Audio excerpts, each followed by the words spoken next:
Welcome to the Infowars Nightly News. I'm David Knight. It's Monday, June 10th, 2013, and here are our top stories. Tonight, Mr. and Mrs. America, turn in your phone records. Feinstein makes the talk show rounds to promote the growing spy state.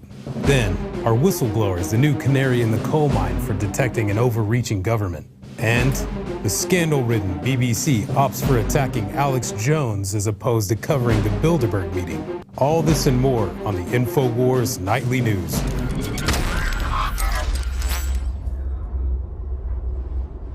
Well, what is a surveillance state? One definition of it might be when only the government and the elite have privacy and they know everything about everybody else. And that's exactly what we're seeing this week with both Bilderberg and the breaking scandals out of Washington.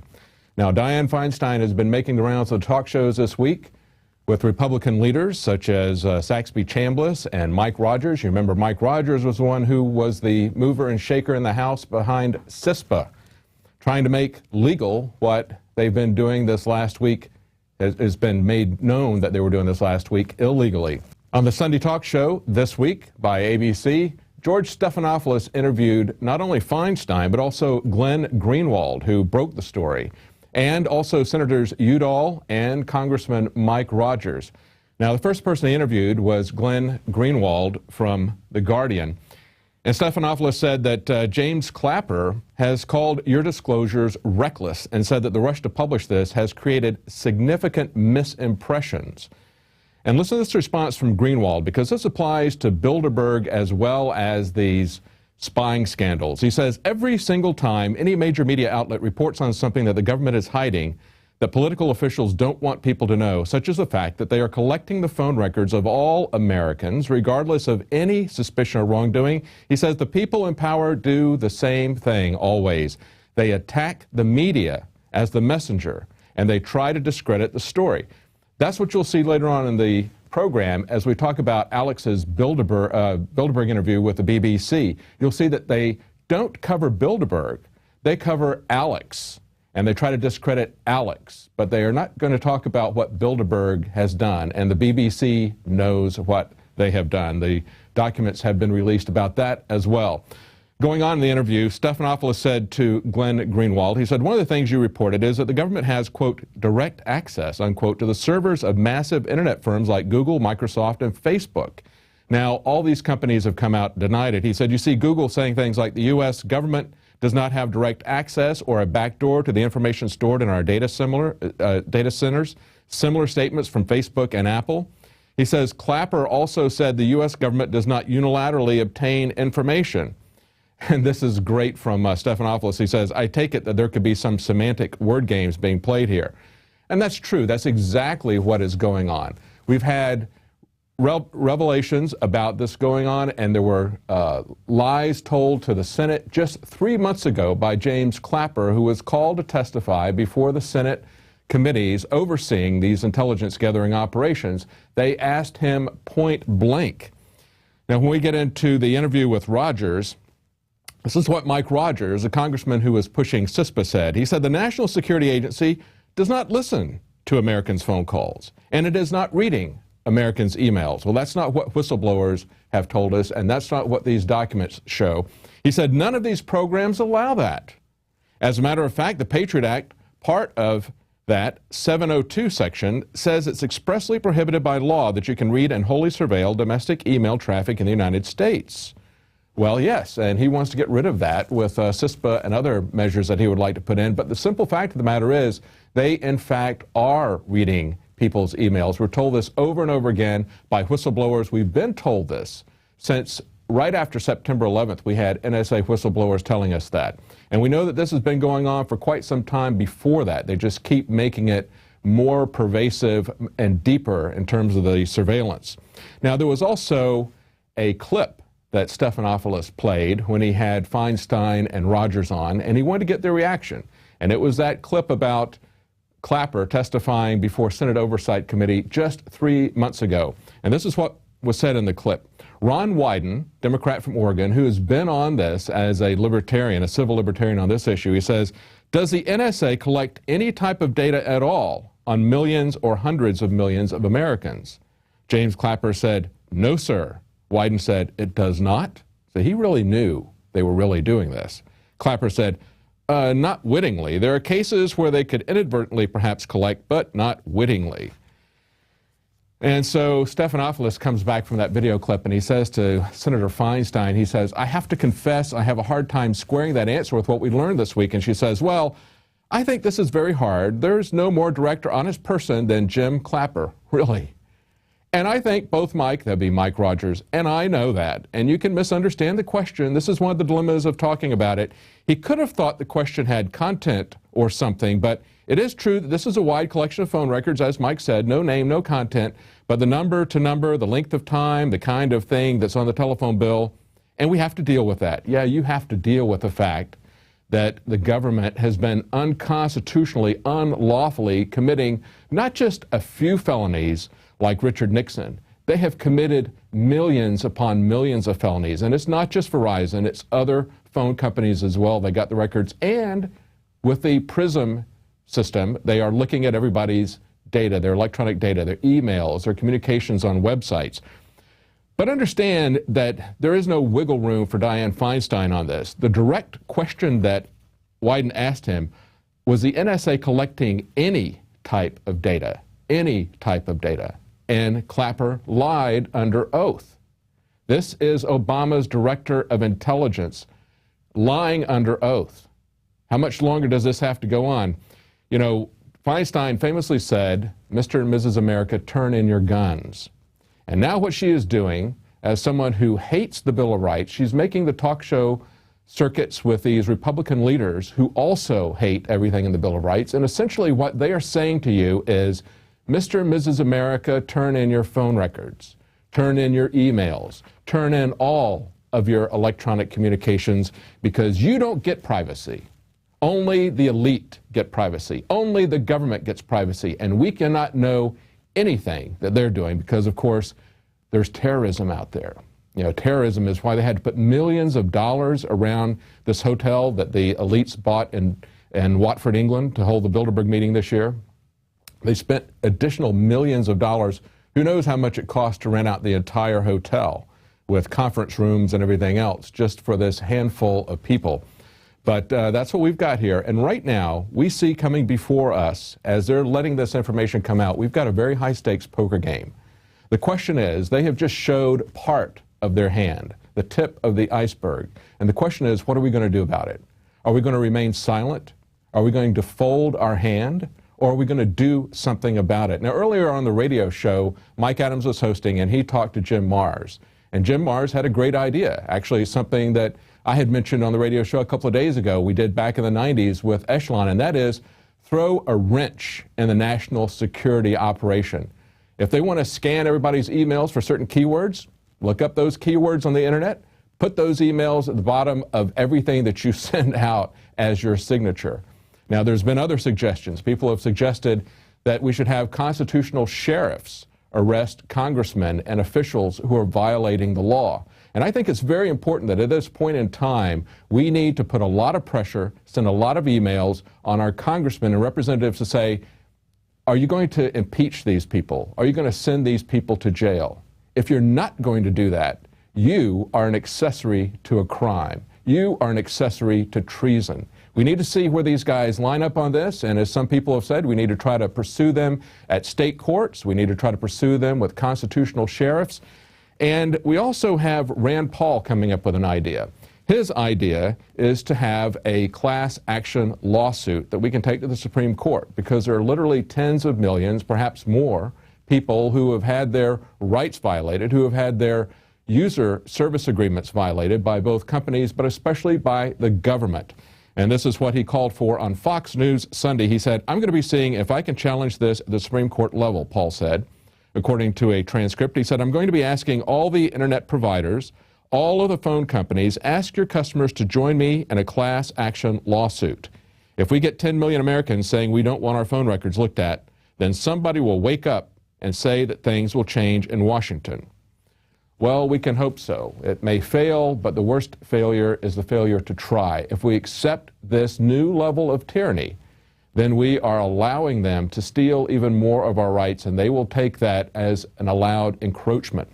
And as Paul pointed out, we have mustered public opinion to successfully fight SOPA and CISPA. CISPA twice, because Mike Rogers keeps bringing that back. And we need to get rid of the congressmen like Mike Rogers, who are always campaigning to champion these attacks on our civil liberties and our constitutionally guaranteed rights.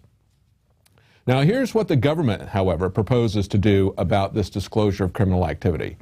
They're not talking about sending anybody to jail. They're not talking about having any trials. No, they're talking about perhaps disappearing people, arresting people. We have Steve Clemons leaks and tweeted about intelligence officials that he overheard joking about how the NSA leaker should be, quote, disappeared after handing classified documents to the press. This is broken in the Daily Mail out of the UK. Says a group of intelligence officials were overheard yesterday discussing how the National Security Agency worker who leaked sensitive documents to a reporter last week should be disappeared. Foreign policy analyst and editor-at-large of The Atlantic, Steve Clemons, tweeted about the disturbing conversation, as he called it, after listening in to 4 men who were sitting near him as he waited for a flight at Washington's Dulles Airport. One of the officials was wearing a white-knit National Counterterrorism Center shirt, Clemons told the Huffington Post, and he said the conversation initially centered around the event that the men had just attended, but it soon turned to the NSA leaks, and the term disappeared refers to a secret murder or assassination carried out by dictatorship governments. Exactly.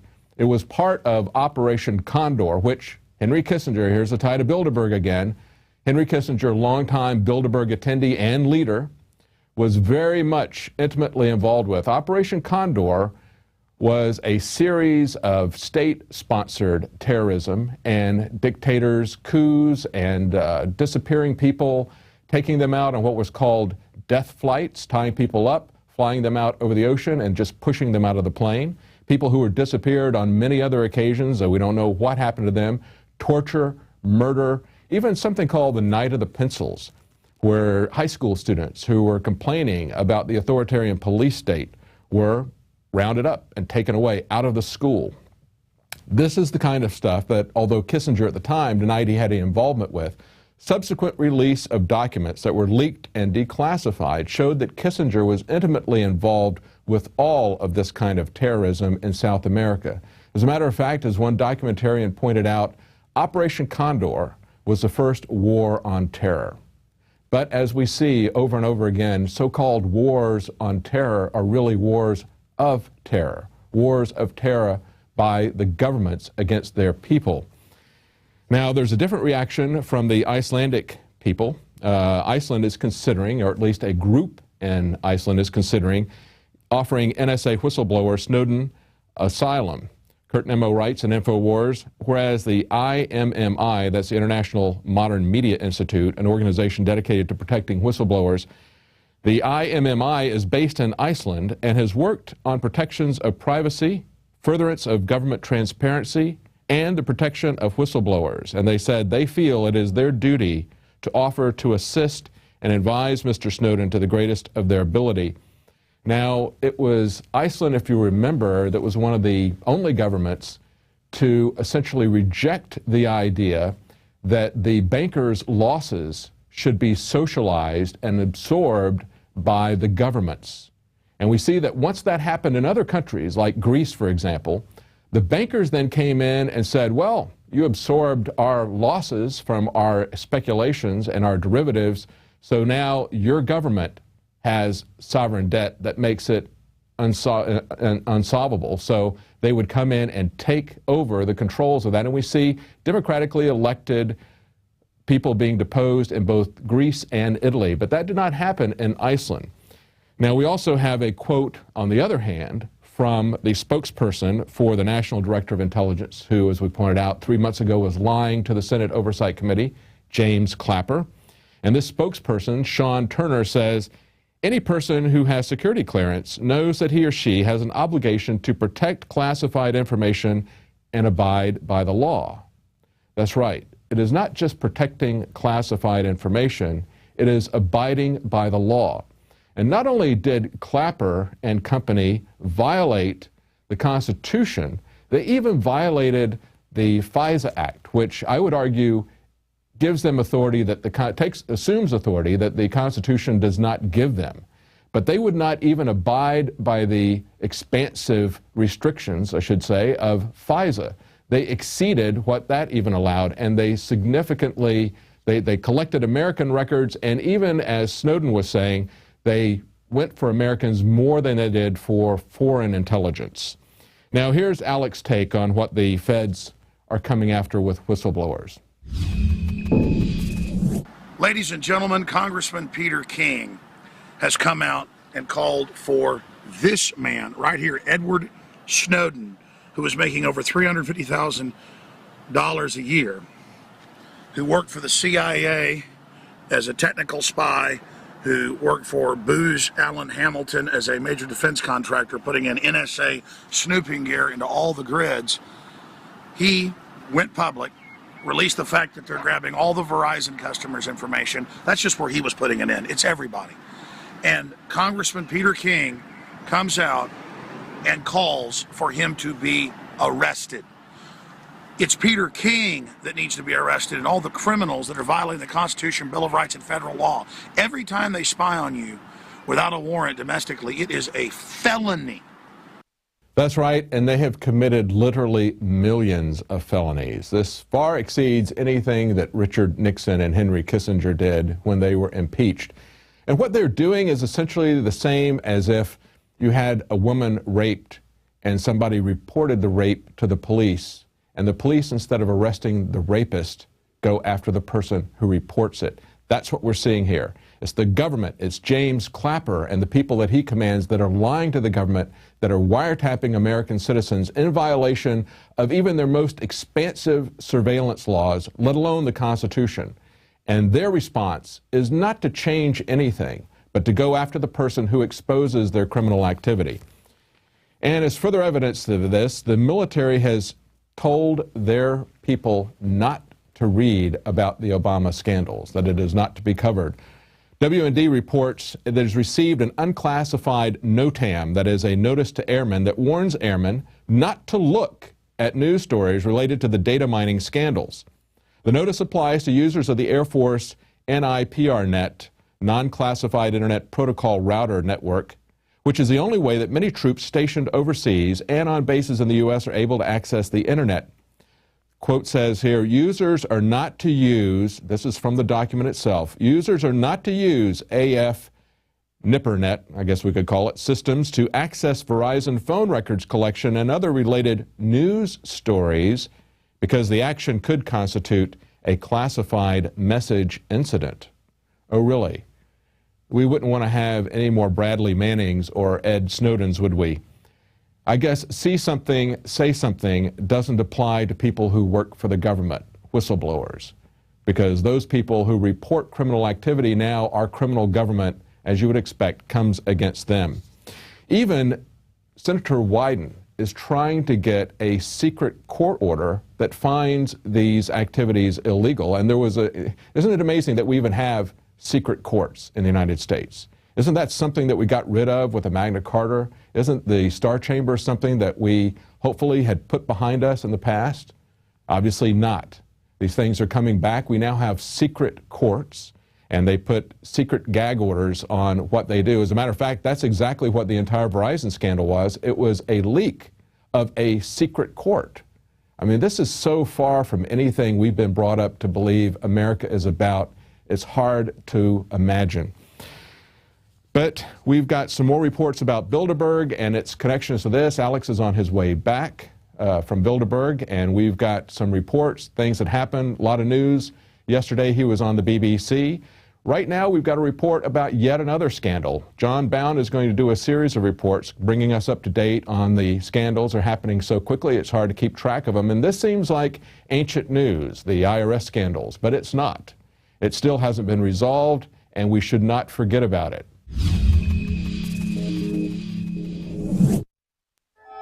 These are the voyages of the Starship Enterprise-wide.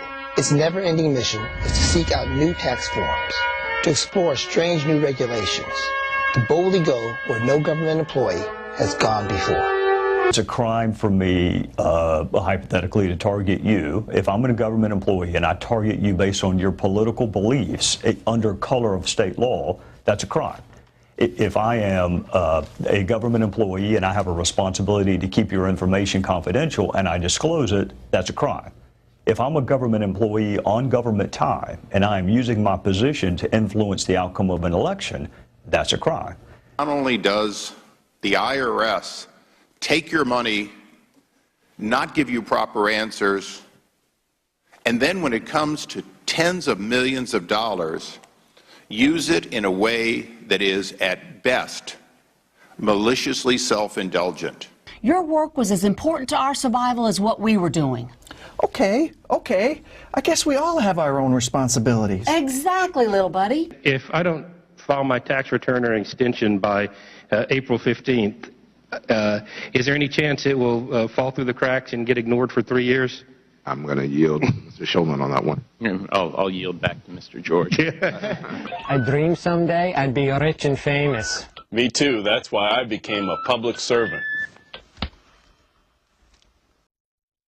So are you telling us you told this committee about the terms Tea Party, Patriot, and 9/12 being used in 2012? You instructed this committee that those things were being used in 2012. Did you ever communicate with anyone on the Oversight Committee or any member of Congress about that? The gentleman may answer, but that'll be the end. Yes, I did not have discussions with... Of course you did. I believe there's been a pattern by this administration in not taking responsibility for failures, avoiding blame, pointing the fingers in somebody else's direction. Would you agree with that? No. IRS personnel engaged in the kind of practices that have been reported on and were intentionally targeting conservative groups, then that's outrageous. Shulman went 10 times, 20 times, maybe, right? 159 times, and that guy we just saw went once? Once. So in addition to making sure that we've got a new acting director there, we're also going to make sure that we gather up the facts and hold accountable and responsible anybody who was involved in this. Why couldn't the president have also just known that this was coming without interfering? Well, again, because it's a judgment, in this case, the judgment of the White House counsel, that this is not a matter that you should or that she should convey to the president, and that was her opinion that she expressed to other members of the senior staff, that this is not the kind of thing when you have an ongoing investigation or an ongoing audit that requires notification to the president, because what is important is that we wait until that kind of process is completed before we take action, and that's what the president did. Is this still America? Is this government so drunk on power that it would turn its full force, its full might, to harass and intimidate and threaten an average American who only wants her voice and their voices heard? Mr. Miller, who in the IRS is responsible for targeting conservative organizations? So let me first say I cannot speak to a given case. We are patriotic Americans. We peacefully assemble. We petition our government. We exercise the right to free speech. And we don't understand why the government tried to stop us. I'm not here as a serf or a vassal. I'm not begging my lords for mercy. I'm a born free American woman, wife, mother, and citizen. And I'm telling my government that you've forgotten your place.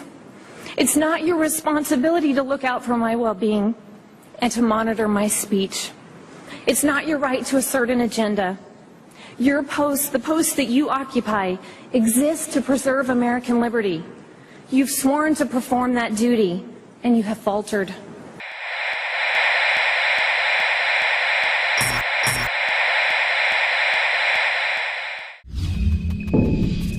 That's a great report from John Bound. Stay tuned the rest of the week. He's going to be covering other breaking scandals from the Obama administration. There are plenty to choose from.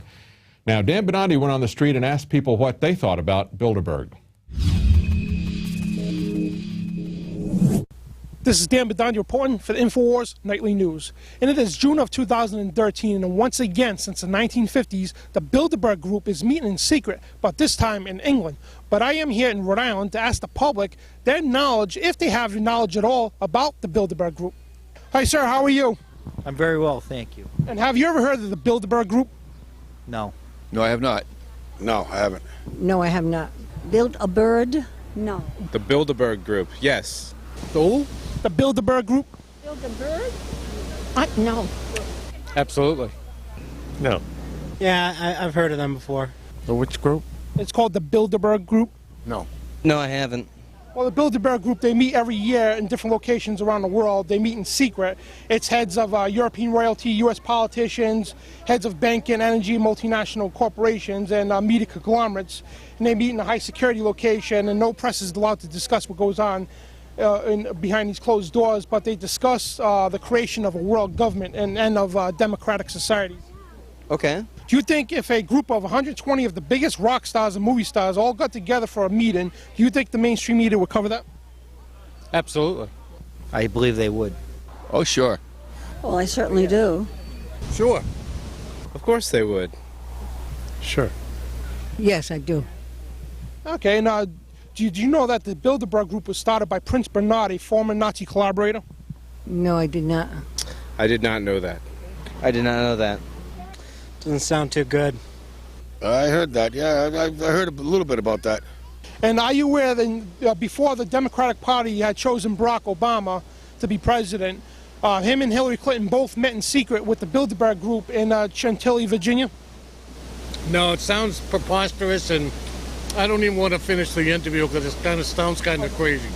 By June of 2008, we had already figured out that Barack Obama was the elite's puppet of choice.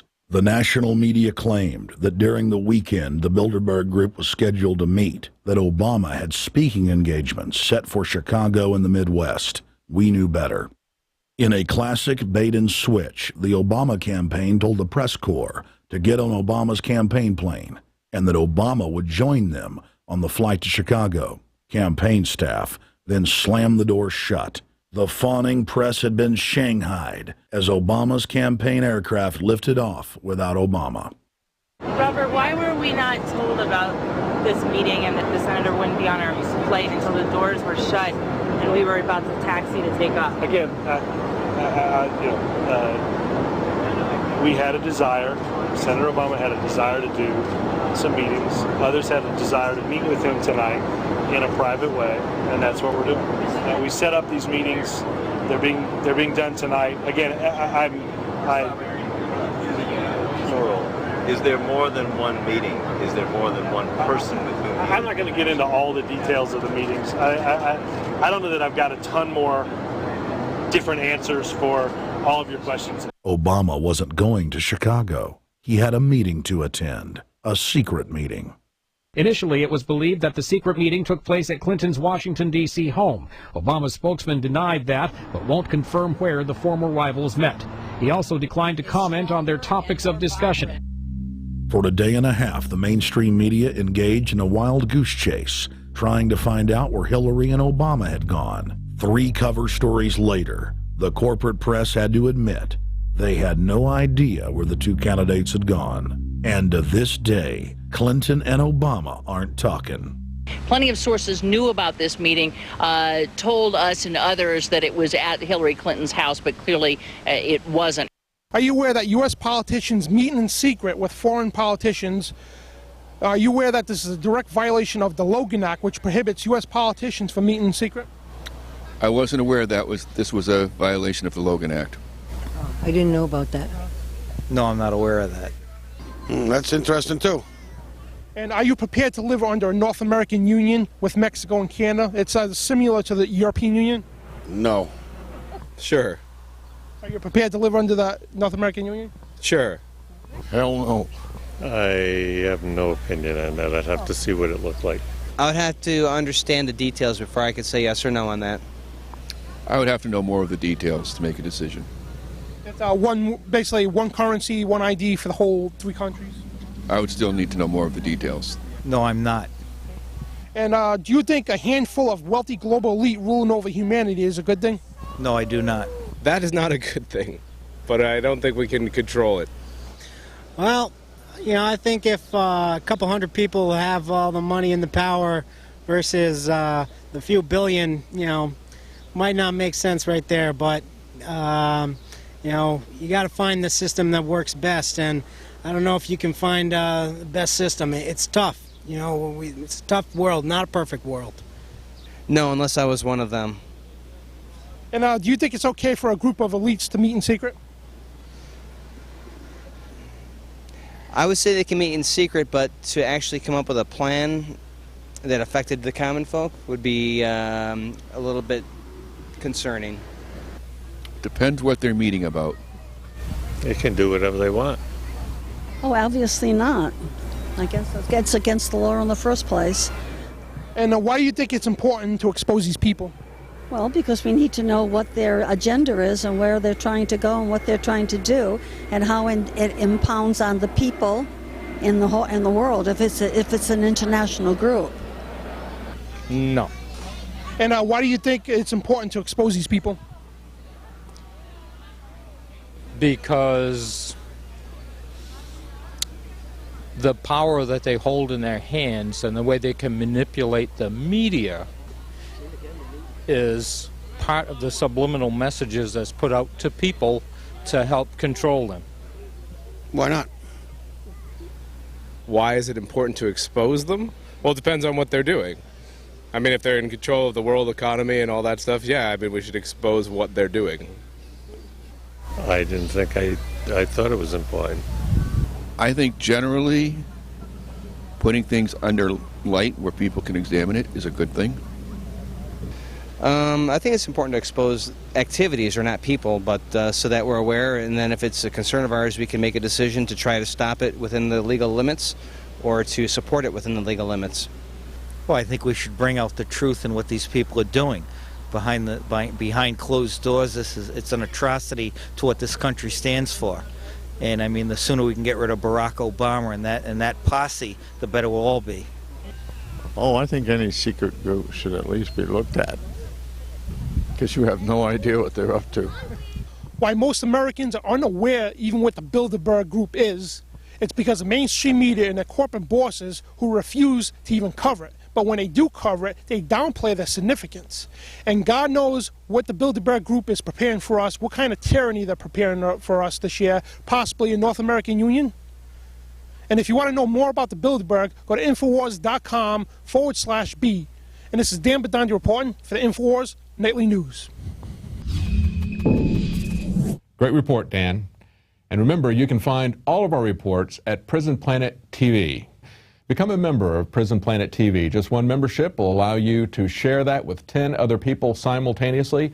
It's a great way to wake people up, and it's a great way to build a context for what this is all about. You know, when somebody comes on the BBC, as we're going to see with Alex right after the break, it's very easy to demagogue these things when it's something that's very different than you've been hearing from the mainstream media. That's where documentaries really fill that in, and all of our documentaries are on Prison Planet TV. Stick around. Right after the break, we're going to have Alex at the BBC.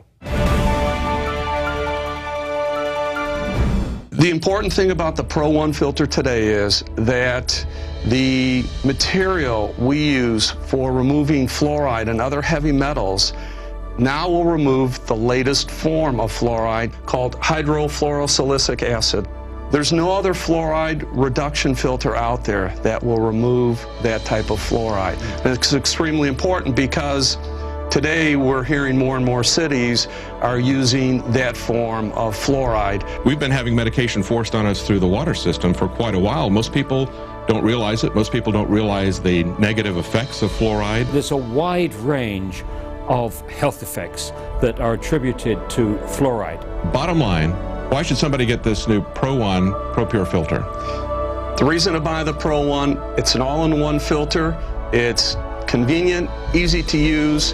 It doesn't require the add-on fluoride filter. And in addition, this filter removes the latest form of fluoride called hydrofluorosilicic acid.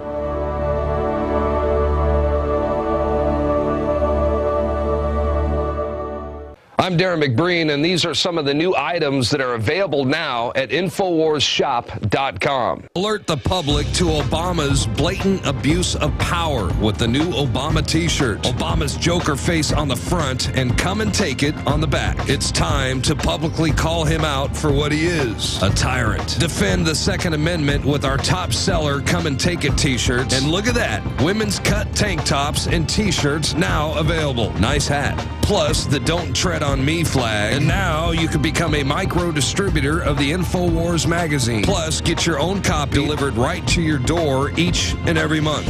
And if you're tired like I am of you and your family being exposed to polluted drinking water, get the Pro One high performance water filter. It gets rid of all pathogenic bacteria, cyst, fluoride, heavy metals, and numerous other contaminants. So join the revolution at InfoWarsShop.com.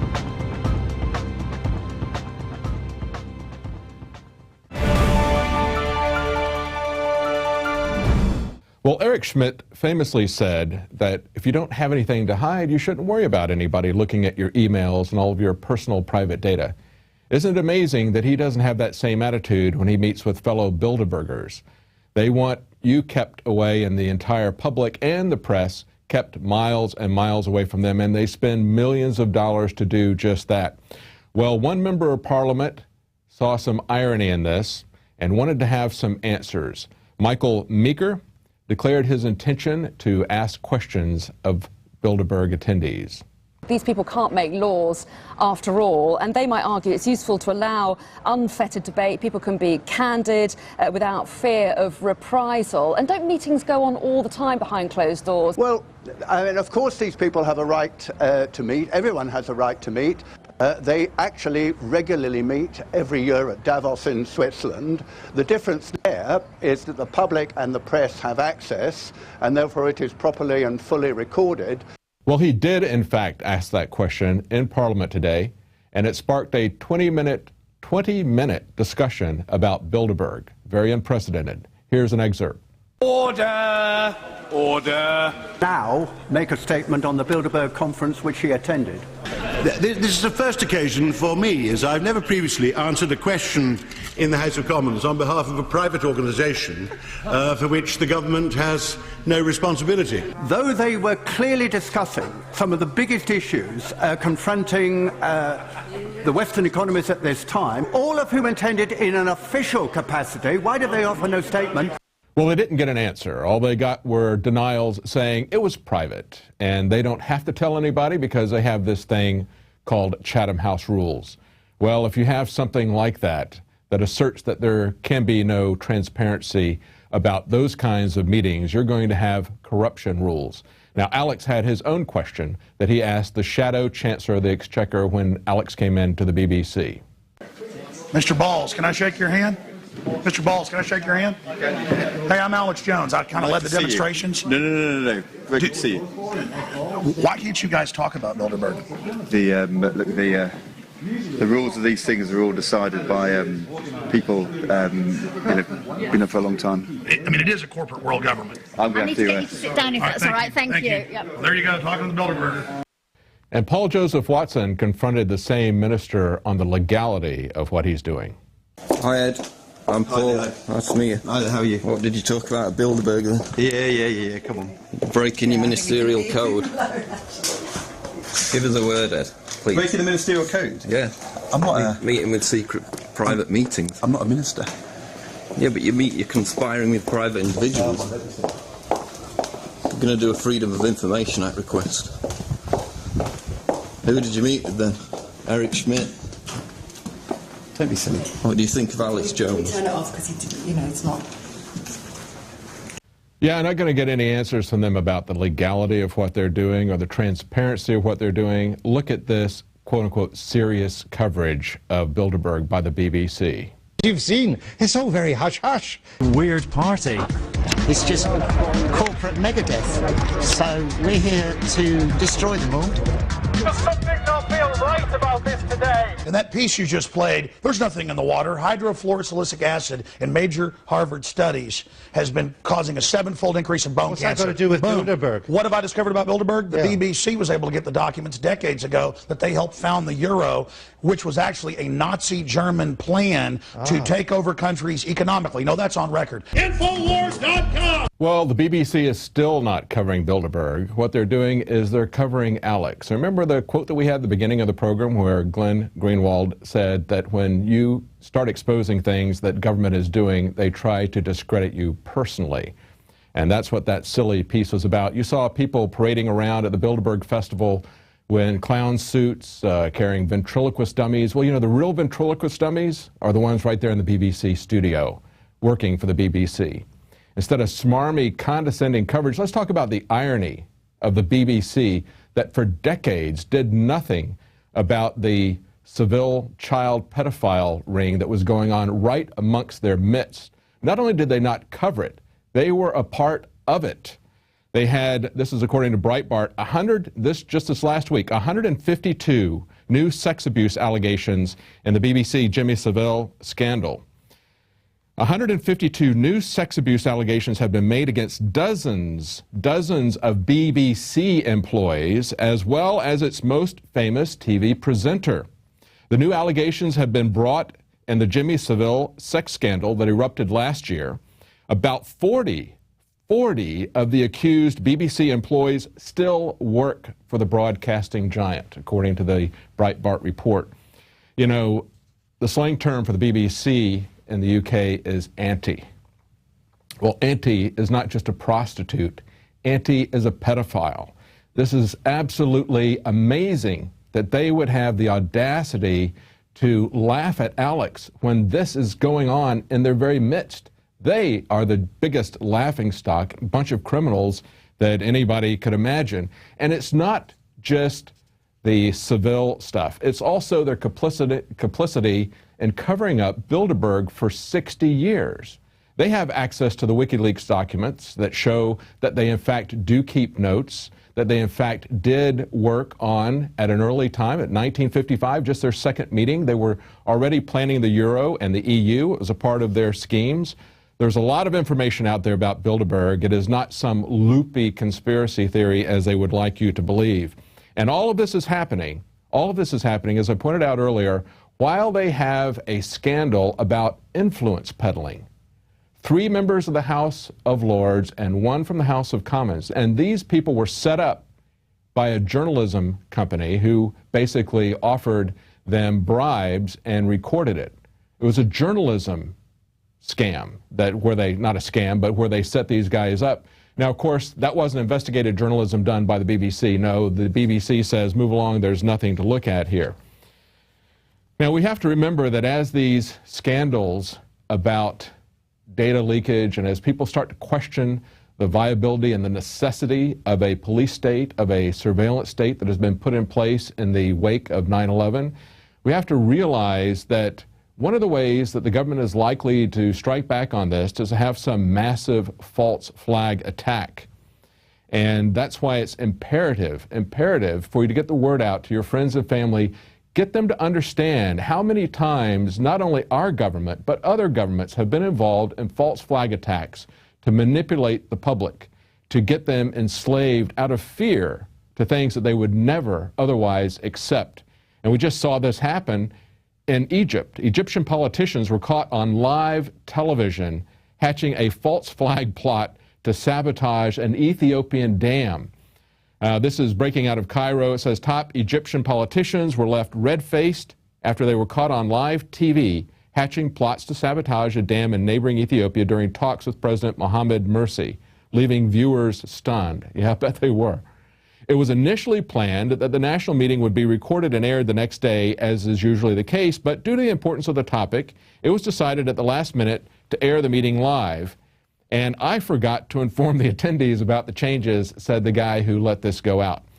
Well, that's great, but as I said before, this is where we need to get the word out. This is something that is not only done by the Egyptian government. We know from looking at past history, the government, we've got declassified documents showing that the government was planning to do this in Operation Northwoods in the 60s, exactly what happened with September 11th. And of course, if you're a watcher, you know all about September 11th. You know about the Oklahoma City bombings, and you know even about the Boston bombing at the Boston Marathon recently. Now, the Department of Homeland Security is teaching kids when they have their next big disaster or false flag to go to FEMA camps in times of crisis. They're actually handing out DVDs that have this acted out where the family, I guess Ward and June Cleaver, take Beaver to the FEMA camp. Not the America I grew up in. Public schools, in cooperation with the Department of Homeland Security, are now teaching kids safety measures and advising that they seek relief in FEMA camps in a time of crisis. But are these post-disaster relief camps, or are they military internment camps, the article asks. Well, I got to tell you that when I taught my sons, we covered FEMA and homeschooling, but we didn't talk about going there. We talked about how to avoid going there. And one of the ways that you can avoid going there is to make sure that you have prepared in advance for your family. And one of the ways that you can do that is go to InfowarsShop.com. We've got a lot of survival things there that you can use in your bug-out bag, as well as things that you can use right now to make your life and your family's life safer and healthier.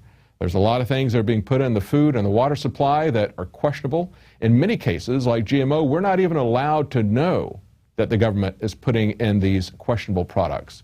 And there's a lot of research, we believe, that makes it very clear that these things are harmful. So take control of your life and your family's life. Go to InfowarsShop.com. It helps to fund our operation. We don't get our money through backdoor secret deals. We get it from engaging in good old-fashioned free market capitalism. You know where we get it, and it's a win-win situation. You get something that you can use for your family, and it helps to fund our operation. Well, that's it for tonight's news. We'll be back tomorrow at 7 Central, 8 p.m. Eastern.